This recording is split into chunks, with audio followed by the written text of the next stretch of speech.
जय हिंद दोस्तों। Real study board पे आपका स्वागत है। तो दोस्तों आज हम बताने वाले हैं 2025 का हिंदी का वायरल पेपर 801 BAA। तो आइए शुरू करते हैं। तो पहला प्रश्न देखेंगे। यहाँ पहला प्रश्न दिया गया है, खंड आ बहुविकल्पीय प्रश्न या वस्तुनिष्ठ प्रश्न। तो पहला प्रश्न देखेंगे, पुनर्वा किस विधा की रचना है। ऑप्शन ए है कहानी, ऑप्शन बी है उपन्यास, ऑप्शन सी है जीवनी, ऑप्शन डी है आत्मकथा। तो राइट हो जाएगा ऑप्शन बी। तो उपन्यास है। पुनर्वा किस विधा की रचना है, उपन्यास। अब देखेंगे दूसरा क्वेश्चन है आषाढ़ का एक दिन के लेखक हैं। तो इसका राइट कौन सा हो जाएगा, ऑप्शन डी हो जाएगा मोहन राकेश। मोहन राकेश हो जाएगा। आषाढ़ का एक दिन के लेखक कौन है, मोहन राकेश। तो प्रश्न नंबर 3 देखेंगे, शुक्ल युग को काव्य के क्षेत्र में किस नाम से जाना जाता है। तो ऑप्शन बी सही हो जाएगा, छायावादी युग। ऑप्शन बी उत्तर हो जाएगा, छायावादी युग। प्रश्न नंबर देखेंगे 4, हंस पत्रिका का संपादन किसने किया। तो इसका राइट ऑप्शन सी हो जाएगा, मुंशी प्रेमचंद ने। किसने किया था, मुंशी प्रेमचंद। प्रश्न नंबर 5 देखेंगे, विश्रामपुर का संत के लेखक हैं। तो इसका ऑप्शन ए हो जाएगा, श्रीलाल शुक्ल। विश्राम का संत के लेखक कौन होंगे, तो श्रीलाल शुक्ल। ऑप्शन ए उत्तर हो जाएगा। प्रश्न नंबर 6 देखेंगे, ठाकुर किस धारा के कवि हैं। तो इसका राइट ऑप्शन सी हो जाएगा, रीति मुक्त। रीति मुक्त क्या हो जाएगा, सही हो जाएगा। अब 7 नंबर क्वेश्चन देखेंगे, तार सप्तक में संकलित कवियों की संख्या है। तो तार सप्तक का अगर संपादक पूछा जाएगा तो अज्ञेय जी है, और इसमें कितने कवियों की संख्या है, तो 7। तो 7 इसका ऑप्शन डी राइट हो जाएगा। तो तार सप्तक, ठीक है। तो यहाँ देखेंगे प्रश्न नंबर 8, रामचंद्रिका किस काल का महाकाव्य है। ऑप्शन ए है रीतिकाल। तो ऑप्शन ए राइट हो जाएगा, रीतिकाल। तो रामचंद्रिका किस काल का महाकाव्य है, तो रीतिकाल। तो दोस्तों इसको बहुत अच्छे से एग्जाम में करिएगा। तो आइए इस प्रश्न नंबर 9 देखते हैं, सुमित्रा नंदन पंत की रचना है। ऑप्शन ए है निहार, ऑप्शन बी है नीरजा, ऑप्शन सी है पल्लव, ऑप्शन डी है सुनहरे साहिवाल। तो इसका राइट ऑप्शन हो जाएगा सी, पल्लव। तो सुमित्रा नंदन पंत की रचना है पल्लव। अब देखें प्रश्न नंबर 10, कलम का सिपाही के रचनाकार हैं। तो इसका राइट हो जाएगा, ऑप्शन बी हो जाएगा, ऑप्शन बी अमृत राय। तो कलम के सिपाही किस विधा की रचना है पूछा जाएगा, तो ये जीवनी है। किसकी जीवनी है, मुंशी प्रेमचंद पर आधारित जीवनी है। तो अमृत राय ने लिखा था, इनके पुत्र ही हैं। मुंशी प्रेमचंद के पुत्र का नाम ही अमृत राय है। अगला प्रश्न देखेंगे, प्रश्न नंबर 11, शांत रस का स्थायी भाव है। तो शांत रस का स्थायी भाव क्या होता है, निर्वेद होता है। तो ऑप्शन डी राइट हो जाएगा, निर्वेद। शोक किसका होता है, करुण रस का। हास्य रस का क्या होता है, हास होता है। प्रश्न नंबर 12 देखेंगे। प्रश्न नंबर 12 है, कनक कनक ते सौगुनी में अलंकार है। तो इसका राइट ऑप्शन सी हो जाएगा, यमक अलंकार। जब यहाँ कनक कनक ते सौगुनी में अलंकार है, तो ऑप्शन सी हो जाएगा, यमक अलंकार। जहाँ दो शब्द एक ही आ जाएं, दोनों शब्द क्या हो, एक ही आ जाएं। यहाँ कनक कनक 2 बार आया तो इनका मतलब अर्थ क्या होगा, अलग अलग होगा। तो यहाँ हो जाएगा यमक अलंकार। जहाँ एक ही शब्द 2 बार आए या 2 से अधिक बार आए और उनका अर्थ क्या हो, अलग अलग हो, वहाँ होता है यमक अलंकार। प्रश्न नंबर 13 देखेंगे, दोहा छंद का उल्टा छंद है। तो दोहा का उल्टा क्या होता है, सोठा होता है। तो इसका राइट ऑप्शन ए हो जाएगा। पर्यावरण में किस उपसर्ग का प्रयोग है। तो इसका राइट ऑप्शन डी हो जाएगा, परि का उपयोग है। ऑप्शन डी राइट हो जाएगा, परि। प्रश्न नंबर देखेंगे 15। प्रश्न नंबर 15 है, धुआं का तत्सम है। तो ऑप्शन बी राइट हो जाएगा, धूम्र। ऑप्शन बी राइट हो जाएगा, धूम्र। पंचतंत्र में कौन सा समास है। पंच का मतलब होता है 5। तो कौन सा समास संख्यावाची होता, द्विगु समास होता। तो ऑप्शन बी राइट हो जाएगा, द्विगु समास। पंच से 5 निकल आता है। पंचतंत्र में 5 संख्यावाची होता है, तो द्विगु समास क्या होता है, संख्यावाची होता है। ऑप्शन बी राइट हो जाएगा। बढ़ई में अगर देखेंगे तो प्रश्न नंबर 17, बढ़ई में प्रत्यय है। तो बढ़ई में कौन सा प्रत्यय है, आई। तो बढ़ई, तो आई। तो ऑप्शन सी राइट हो जाएगा। 18 नंबर क्वेश्चन देखेंगे, निम्न में कौन सा पर्याय नहीं है, यानी पर्यायवाची नहीं है। तो शशि, दिनकर, सुधाकर, निशाकर। तो शशि का मतलब होता है चंद्रमा, चंद्रमा का ये पर्यायवाची है। सुधाकर भी है, निशाकर भी है। कौन सा नहीं है? दिनकर। दिनकर किसका होता है? सूर्य का पर्यायवाची होता है। अब देखेंगे यहाँ प्रश्न नंबर 19, तात सम शब्द में वचन और विभक्ति है, तो ऑप्शन ए हो जाएगा षष्ठी और बहुवचन। अब देखेंगे प्रश्न नंबर 20, जिन शब्दों के स्वरूप में कोई परिवर्तन नहीं होता वे शब्द कहलाते हैं, तो अव्यय कहलाते हैं। तो दोस्तों ये बोर्ड एग्जाम के लिए भी बहुत ही महत्वपूर्ण है, तो इन प्रश्नों को अच्छे से कर लीजिएगा। आइए अगला प्रश्न देखते हैं। खंड बा में बताया गया है, निम्नलिखित गद्यांश पर आधारित दिए गए प्रश्नों के उत्तर दीजिए। तो यहाँ है, हम लोग कच्ची मिट्टी की मूर्ति के समान रहते हैं, जिसे जो जिस रूप का चाहे उस रूप का करे, चाहे राक्षस बनावे चाहे देवता। ऐसे लोगों का साथ करना हमारे लिए बुरा है, जो हमसे अधिक दृढ़ संकल्प के हैं, क्योंकि हमें उनकी हर एक बात बिना विरोध के मान लेनी पड़ती है। पर ऐसे लोगों का साथ करना और बुरा है, जो हमारी ही बात को ऊपर रखते हैं, क्योंकि ऐसी दशा में ना तो हमारे ऊपर कोई दबाव रहता है और ना ही हमारे लिए कोई सहारा रहता है। तो दोस्तों इसमें जहाँ भी रेखांकित शब्द है यहाँ से स्टार्ट करेंगे और लास्ट वाला यहाँ से पहला वाला लिखेंगे और लास्ट वाला इसको लिख देंगे। संदर्भ में यहाँ से स्टार्ट करके लिख देना है, संदर्भ लिख देना किस पाठ से लिया गया है, तो संदर्भ में लिख देना हमारी पाठ्य पुस्तक, ऐसे करके गद्यांश से जिस पाठ से लिया गया है वहाँ लिख देना है। और फिर रेखांकित अंश की व्याख्या कर देना, इसकी व्याख्या कर देना है। और फिर यहाँ प्रश्न नंबर 3 कह रहा है, किन लोगों की संगत हमारे लिए बुरा है, इसके बारे में लिख देना है। तो आपको यहाँ 6 नंबर प्राप्त हो जाएंगे। आइए अगला प्रश्न, आप चाहें तो ईर्ष्या वाला भी कर सकते हैं, ईर्ष्या मनुष्य का अथवा करके दिया है, दोनों में से एक को करना है। तो ये भी प्रश्न देख लीजिए क्या लिखा हुआ है, तो प्रश्न को अच्छे से पढ़ लीजिए। आइए प्रश्न नंबर अगला देखते हैं।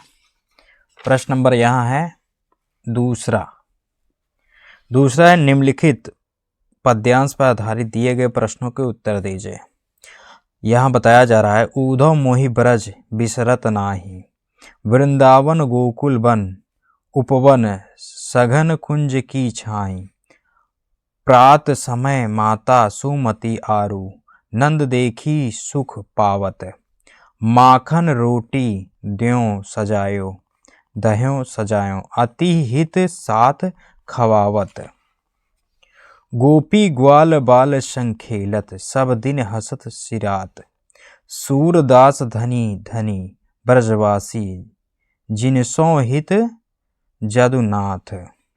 तो दोस्तों इसको क्या करना है, अपने शब्दों में यहाँ श्री कृष्ण भगवान उद्धव से कहते हैं कि हे उद्धव, मुझे ब्रज नहीं भूलता है, यानी नहीं बिसरता, नहीं भूलता है, मुझे ब्रज की बहुत याद आती है। तो इस तरीके से बना के लिख देना है। फिर वृंदावन गोकुल वन उपवन, तो यहाँ बता रहे हैं श्री कृष्ण भगवान के वृंदावन का जो गोकुल है वहाँ क्या है, वृंदावन और गोकुल का जो उपवन है, यानी जो वाटिका है, और संग कुंज की छां, वहाँ की जो कुंज की छां है, प्रातः समय माता सुमति आरु, मतलब जब सुबह माता सुमति आती हैं यशोदा मैया, नंद देख सुख पावत, बहुत ही उनको देखकर बहुत ही मोहित हो जाती हैं, माखन रोटी दह्यों सजाया, माखन रोटी और दही सजाती हैं, अति हित साथ खवावत, मतलब साथ बैठकर खिलाती हैं, और गोपी ग्वाल बाल संग खेलत, जो गोपियाँ होती हैं वो बाल ग्वाल के साथ खेलती हैं, और सब दिन हंसत सिरात, सब आपस में क्या करते हैं, हंसते रहते हैं। सूरदास जी कहते हैं, धनी धनी ब्रजवासी, ऐसे जो है ब्रजवासियों को बहुत क्या है, धन्य हो धन्य। तो इस तरीके से लिख देना बना के। सबसे पहले क्या करना है, उपयुक्त पद्यांश के शीर्षक एवं कवि के नाम लिख देना है। यहाँ सूरदास जी हैं कवि, तो इस तरीके से पद्यांश लिख देना है। अब यहाँ बताया गया है, रेखांकित अंश की व्याख्या कर देना, जो अभी हमने बताया था व्याख्या यहाँ लिख देना है। फिर इसके बाद यहाँ लिख देना, श्री कृष्ण को ब्रज की कौन कौन सी बातें विस्मृति नहीं होती, याद नहीं होती। तो यहाँ अथवा करके आप इसको चाहें तो इसको भी कर सकते हैं। यहाँ क्वेश्चन हम आपको दिखा दे रहे हैं, तो इन दोनों में से किसी एक को करना है, तो आप इसको भी कर सकते हैं। आइए प्रश्न नंबर अगला देखते हैं। तो यहाँ संस्कृत का श्लोक है जो आपका 5 नंबर का है। तो इसमें क्या है, निम्नलिखित संस्कृत गद्यांश का संदर्भ सहित हिंदी में अनुवाद कीजिए। तो आपको क्या करना है, हिंदी में संदर्भ भी लिखना है, इसका अनुवाद भी कर देना है। तो संदर्भ, आपको संदर्भ में क्या याद रहना चाहिए, पाठ का नाम याद रहना चाहिए, किस पाठ से लिया गया है। तो इस तरीके से आप कर देंगे कि अस्माकं संस्कृता सदा गतिशीला वर्तते। तो इस तरीके से इसका पूरा क्या करेंगे, पहले आप संदर्भ लिख देंगे, फिर इसका अनुवाद लिख देंगे। तो आइए अगला देखते हैं। यहाँ प्रश्न नंबर 4, निम्नलिखित संस्कृत श्लोकों का संदर्भ सहित अनुवाद हिंदी में अनुवाद लिखिए। इनका क्या करना है, चाहे तो आप इन दोनों में से जो आपको आ रहा है अथवा करके दिया है तो इनमें से एक को कर सकते हैं। यहाँ मनम हिता प्रियो भवति, क्रोधम हित्वा न सोचति, कामम हित्वा अर्थान भवति, लोभम हित्वा सुखी भवते। आपको जो आ रहा है, सर्वे भवन्तु सुखिनः, सर्वे सन्तु निर्मया, सर्वे भद्राणि पश्यन्तु मा कश्चित् दुःख भाग् भवति। तो इसका हम आपको बता दे रहे हैं। इसमें आप क्या लिखेंगे कि प्रस्तुत श्लोक हमारी पाठ्य पुस्तक हिंदी के संस्कृत खंड के भारतीय संस्कृत नामक पाठ से लिया गया। ऐसे क्या लिख देना है, संदर्भ लिख देना है। संदर्भ, यहाँ हम आपको संदर्भ दिखा भी दे रहे हैं जिससे आपको आसान हो जाए। यहाँ संदर्भ इसमें क्या लिखना है, सुखीना वाले में तो लिख देना है प्रस्तुत श्लोक हमारी पाठ्य पुस्तक हिंदी के संस्कृत खंड के भारतीय संस्कृति नामक पाठ से लिया गया है। तो इस तरीके से बहुत आसान हो जाएगा। फिर इसका क्या कर देना है, अनुवाद कर देना। सर्वे भवन्तु सुखीना, यानी सब क्या हो, सुखी हो, सब सुखी। सर्वे भवन्तु सुखीना, इसका मतलब होगा सब सुखी हो। सर्वे सन्तु निर्मया, यानी सभी क्या हो, सब क्या हो, रोग रहित हो, रोग से मुक्त हो, ऐसे लिख देना है। सर्वे भद्राणि पश्यन्तु मा, तो यहाँ हो जाएगा सब कल्याण को देखें। कश्चित् दुःख भाग् भवते, कोई भी जो है दुखी ना हो, कोई भी दुखी ना हो। तो इस तरीके से बना के लिख देना है। अगला देखेंगे यहाँ प्रश्न नंबर 5, अपने पठित खंड काव्य के आधार पर दिए गए प्रश्नों में से किसी एक प्रश्न का उत्तर दीजिए। तो दोस्तों यहाँ ये 3 नंबर का है। तो अपने ज़िले के अनुसार, जो आपके ज़िले में आता है उसके अनुसार इसको करेंगे। तो यहाँ भी आगे भी देख लीजिए, यहाँ क्या है, मेवाड़ मुकुट। तो ये इस तरीके से यहाँ मुक्तिदूत है और ज्योति जवाहर है, और उसके बाद यहाँ मेवाड़ मुकुट है। तो जो जिसके ज़िले में आता है वो अपने अनुसार कर लेगा। अगला प्रश्न देखेंगे यहाँ। अब यहाँ भी दे रखा है कि जय सुभाष, और ये क्या है, अग्र पूजा, मातृभूमि। तो इस तरीके से कड़, और यहाँ कर्मवीर, भरत और तुमुल। तो जो जिसके उसमें आता है ज़िले में, उसके अकॉर्डिंग कर लेंगे। अब आते हैं प्रश्न नंबर 6, निम्नलिखित लेखों में से किसी एक लेखक का जीवन परिचय देते हुए इनकी एक प्रमुख रचना का नाम उल्लेख कीजिए। तो इनमें से क्या है, पहला है भगवत शरण उपाध्याय। तो अगर आपका इनका जीवन परिचय याद है तो ये लिखेंगे, नहीं तो दूसरा है डॉक्टर राजेंद्र प्रसाद। डॉक्टर राजेंद्र प्रसाद का आता है तो उसको लिख देंगे। तीसरा है रामधारी सिंह दिनकर। रामधारी सिंह दिनकर जी का आता है तो इनके बारे में लिख देंगे। अब आ जाते हैं अगले खंड। तो आपको यहाँ 5 नंबर दिए जाएंगे जीवन परिचय और साथ में रचनाओं का। यहाँ देखेंगे खंड वो क्या है, खा। प्रश्न है खा, निम्नलिखित कवियों में से किसी एक कवि का जीवन परिचय देते हुए उनकी एक प्रमुख रचना का उल्लेख कीजिए। तो पहला है गोस्वामी तुलसीदास, दूसरा है राम नरेश त्रिपाठी, तीसरा है श्याम नारायण पांडे। तो आपको इनमें से जिनका भी जीवन परिचय आता है वो लिख देंगे। तुलसीदास जी का जीवन परिचय आता है तो उसको लिख देंगे। अगला देखेंगे प्रश्न नंबर यहाँ देखेंगे अपनी 7वां, अपनी पाठ्य पुस्तक में से कंठस्थ कोई एक श्लोक लिखिए जो इस प्रश्न पत्र में ना आया हो। तो एक ऐसा श्लोक यहाँ लिख देना है जिससे आपको यहाँ 2 नंबर प्राप्त हो जाएं, जो आपके इस प्रश्न पत्र में ना आया, जो पेपर में ना आया हो, अलग से ही लिखना है। अब आइए देखते हैं यहाँ प्रश्न नंबर 8, यहाँ बताया जा रहा है अपने निवास स्थान में मोहल्ले की समुचित साफ सफाई के लिए उपयुक्त पदाधिकारी को पत्र लिखिए। या तो लिख सकते हैं अपने विद्यालय के प्रधानाचार्य को शुल्क माफी के लिए एक आवेदन पत्र लिखिए। इन दोनों में से आपको एक कर देना है। यहाँ ये 4 नंबर के प्रश्न आते हैं, 4 नंबर आपको आसानी से प्राप्त हो जाएंगे।